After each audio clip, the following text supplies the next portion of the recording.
Hey YouTube, Matt the Lawn Care Little Guy here, and I guess you have seen the weather that we just had in Oklahoma City. So yeah, it was pretty interesting. We didn't get as much snow as you might have gotten, say, up in Wisconsin. Some of you might be up in Wisconsin. Some of you are in Canada.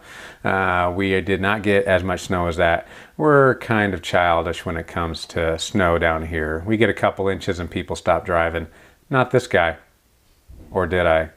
This video, I got a couple things for you. We're going to talk a little bit about my letters that I have going out to the customers because it's time, in my opinion, to start soliciting and making contacts with your current customers to retain them for next year. And I've also got a little surprise in the mail today. So I'm happy to share that with you. And also, tag time. Stay tuned.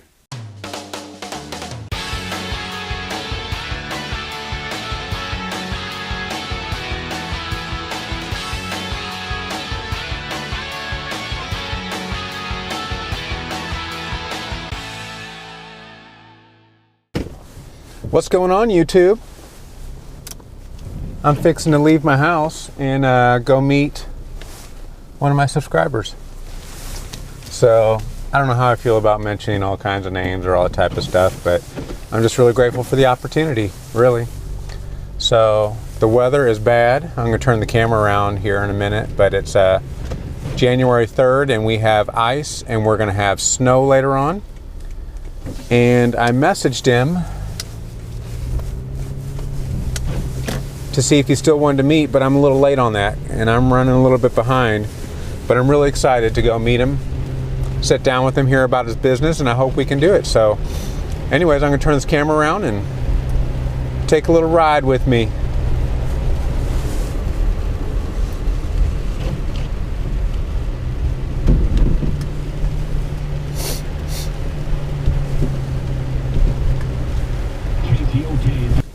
Well, we didn't get too far. I just heard from him.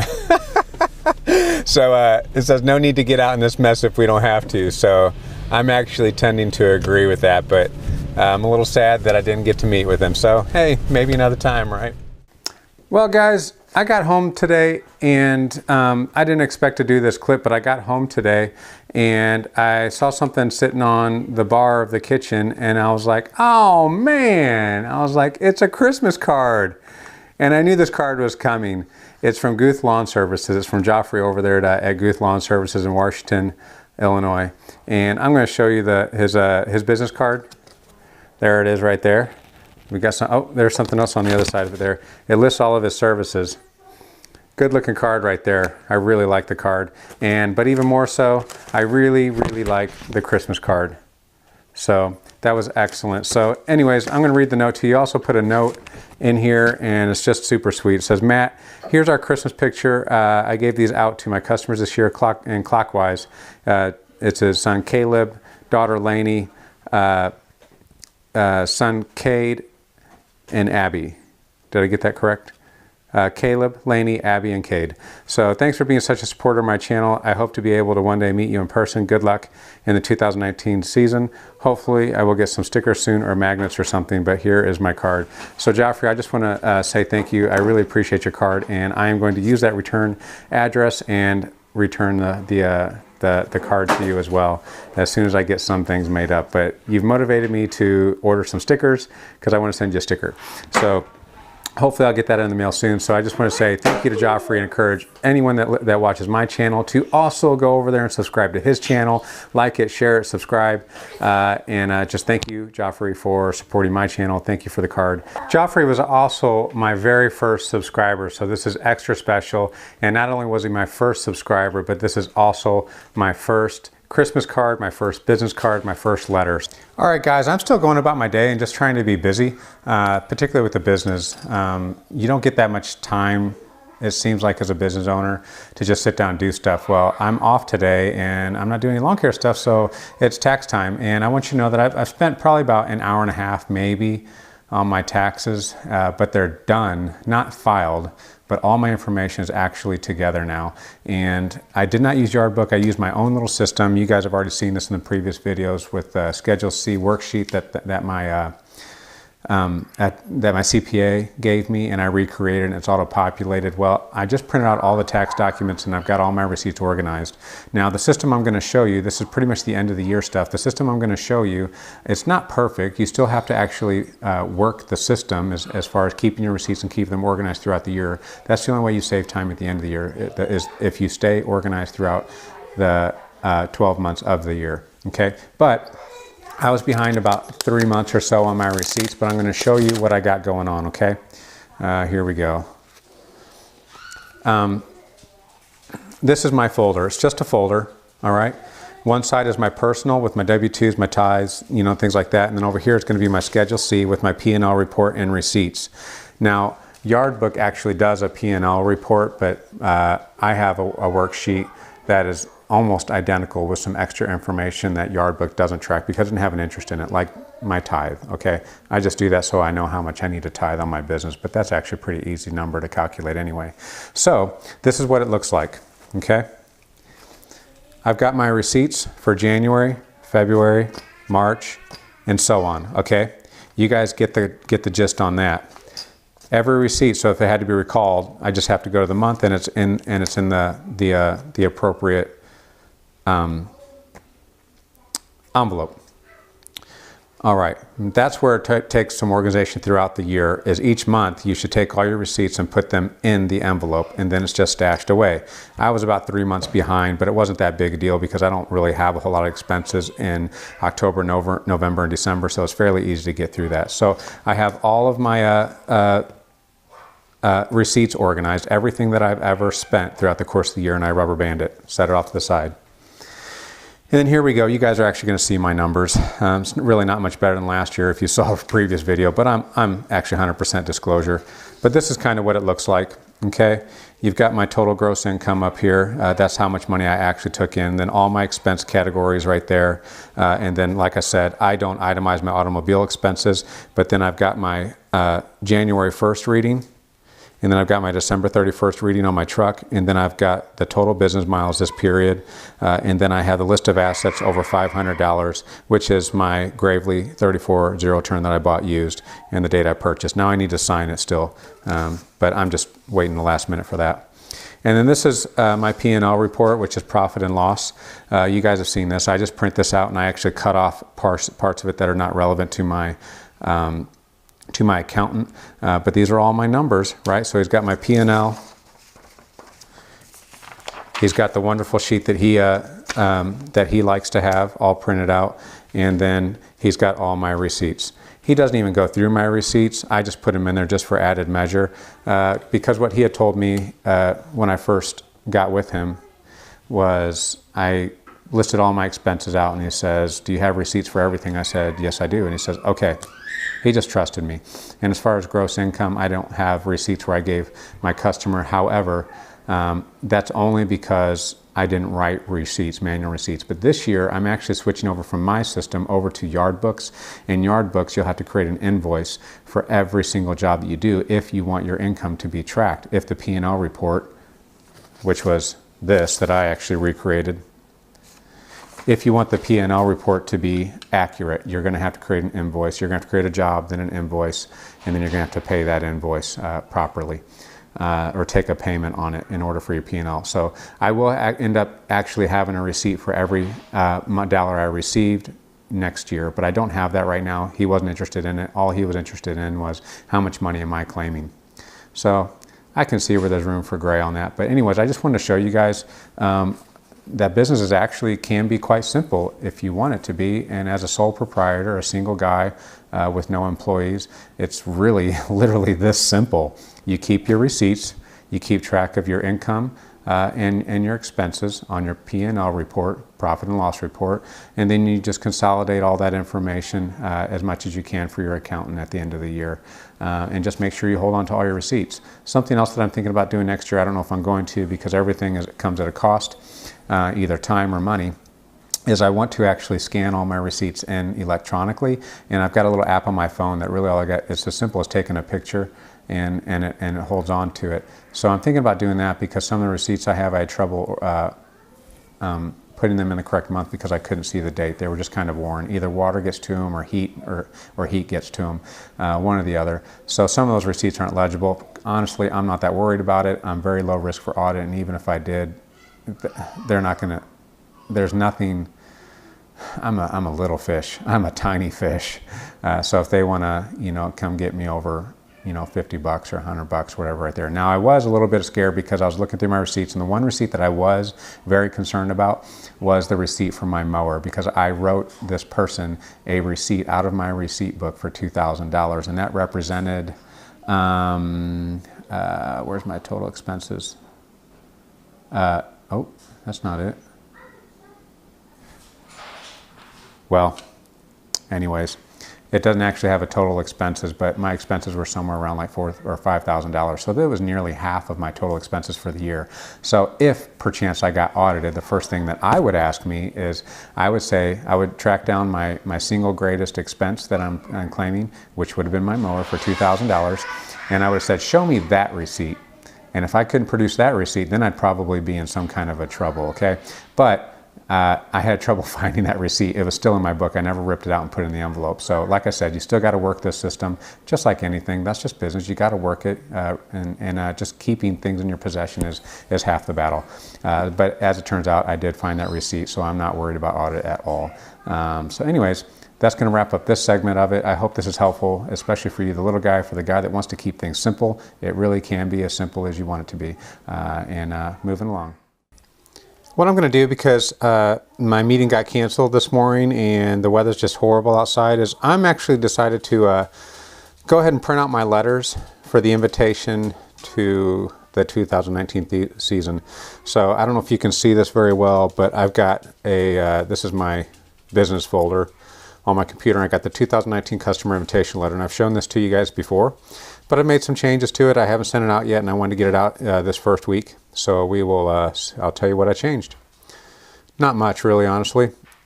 All I changed, really, was this to 12-month subscribers will be exempt. I said, I think before what I said was current subscribers will be exempt, but I realized that that they may not know what that is, but I think they understand the 12-month subscriber. They understand that terminology because that's actually what I say. So I just wanted to clarify that for them, and I hope that this is a good invitation for them. And yeah, so that's that. And then I got a question about what am I going to do with the people that I'm not going to be keeping. So I made up another letter for them. It's a first draft, but I call this the customer drop letter. And I'll read this to you guys too. This one just starts off with notice. I probably need to put that in red. Maybe I'll go ahead and change that right now. Notice, red letters. Bam. Okay. Thank you so much for your faithfulness in allowing me to be your lawn guy. In the 2019 season, Neighbor Services will be reorganizing both its services and its customer list.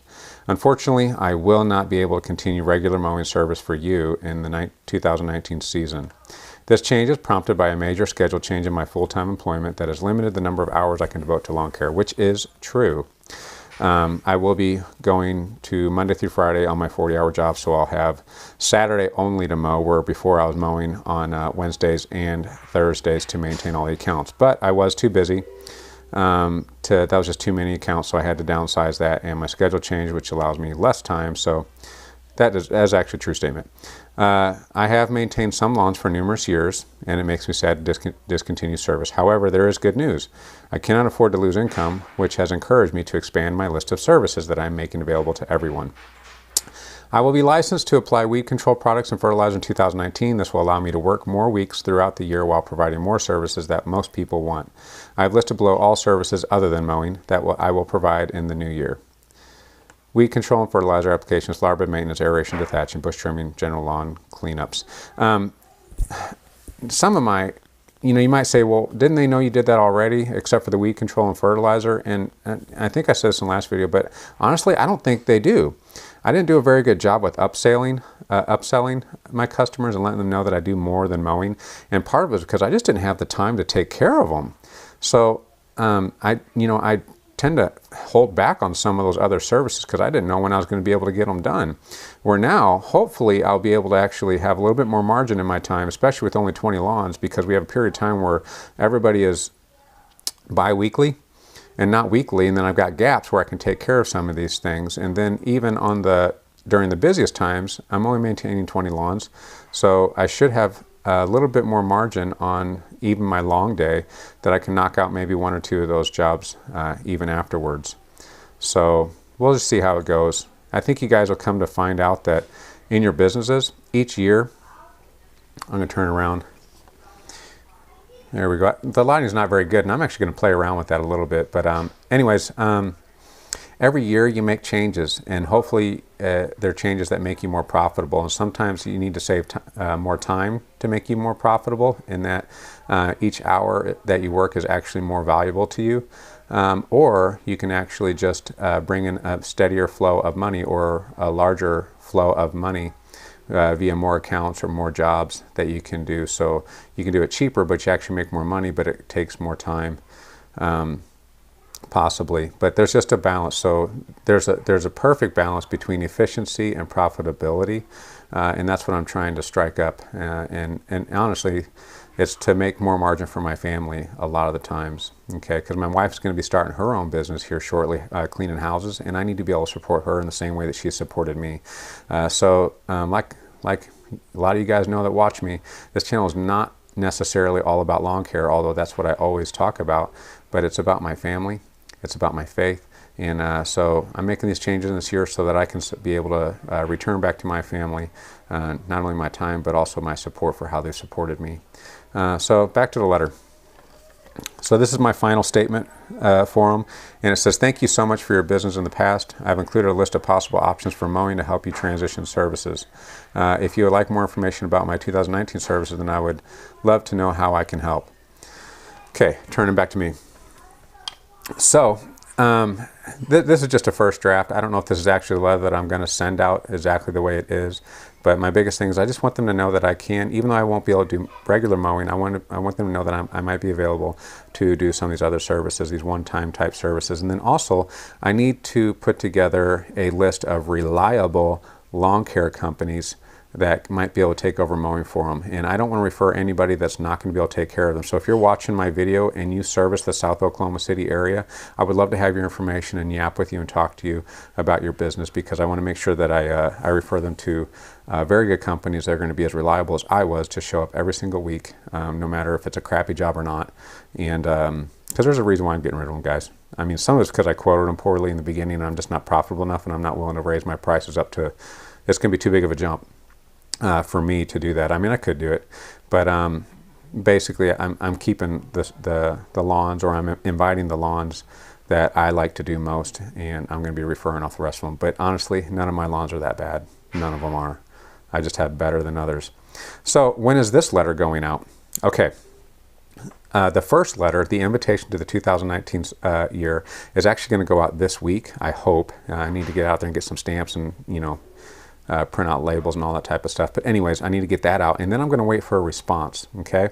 And then I'm going to, actually, that's probably something I need to change. I need to put a suspense there, because, and the reason why is because I need to know who I'm going to be having for the next season, because if for whatever reason I get turned down, or if I don't get a response on the other on the people that I've invited, then that determines who I'm going to send this letter to, because this letter is not going out to everybody. It's only going out to the people that I serviced last year that I'm dropping, okay? But I don't want to let them know that I'm dropping them yet, because I may not be. I may not get acceptance from everybody that I send the invitation to. So I'm leaving that open, and I'm going to wait for a response, and then when I don't get a response, this letter is going to go out. So I've still got some time to work on this letter. So anyways, I'm trying to fill the time this week with something that that might have some content for you guys. It's all preparation for 2019. No matter if you're in the first year of startup or if you've been doing this for years, I know that you should already be thinking about 2019. So tons of videos about that.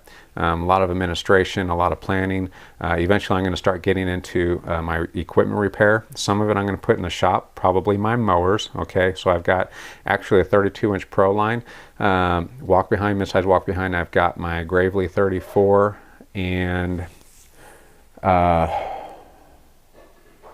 oh yeah, and my Toro Time Master. Okay, now I've got another Honda mower, but I think I'm going to put that one up for sale. If anybody wants to buy that, just contact me for more information.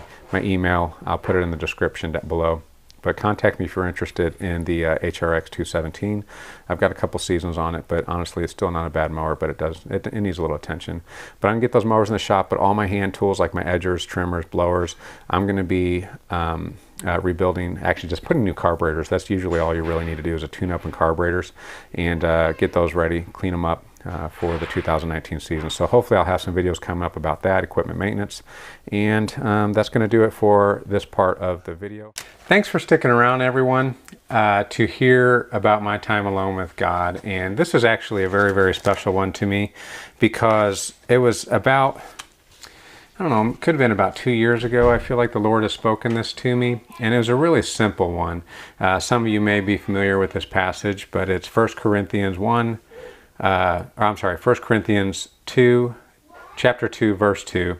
And Paul, I'm not going to quote it, but Paul talks about how he claimed to know nothing except for Christ crucified. And then later on down in the passage, it talked about how the Corinthians were saying, I follow Paul, and then another follows Apollos, and then yet another follows another person. And Paul was really trying to knock that down. And what he said was that he claimed to know nothing except for Christ crucified. And for those of us who are involved in actually trying to spread the message of Jesus, it's really easy for us to develop a community around us, and they kind of lift you up, and like you're some kind of a scholar, or you know more, you have an aptitude more for doing something for the kingdom. But my application in this is that it's so important that I claim to know nothing except for Christ crucified. That's always got to be the center of my message. And as long as I keep Christ crucified at the center of my life, Christ crucified will also be the center of my message always. It's just really easy to lose sight of that, especially how, since we go to different churches many times, and we're really proud of our pastors and the staff and how they present the message of Jesus and how they live their lives. And it's very, very easy for us, our hearts, to be committed over to that as opposed to Jesus himself. So I personally want to make sure that Jesus is going to be the center of my everything, and that I claim to know nothing except for him. So anything that comes out of my mouth, so as you're watching this, you're saying, Matt, how can I trust anything that you're saying? If you're saying that you might, that there's really nothing that I can take to heart, that's not necessarily true. But what I would say is just anything, if I'm not speaking the absolute word to you, which in this message I have not, take it for what it is. Verified against the truth. For instance, the scripture that I took this from was 1 Corinthians chapter 2, verse 2. I encourage you to look that up and make Christ the center of your life in that way, because you're just getting my take on that. Otherwise, you're just saying, I follow Matt. I don't want you to do that. I don't want to do that. I want to follow Christ. So I claim to know nothing except for Christ crucified. That is the one solid truth in which I can build my life on, and that's the one solid truth that I can absolutely 100% encourage you in, and know that I will be encouraging you in the correct thing. So I claim to know nothing except for Christ crucified. Thanks for watching. Lord bless. Pray for me. I'll pray for you. If you like the video, make sure you hit like, subscribe, comment, and share. Lord bless and peace.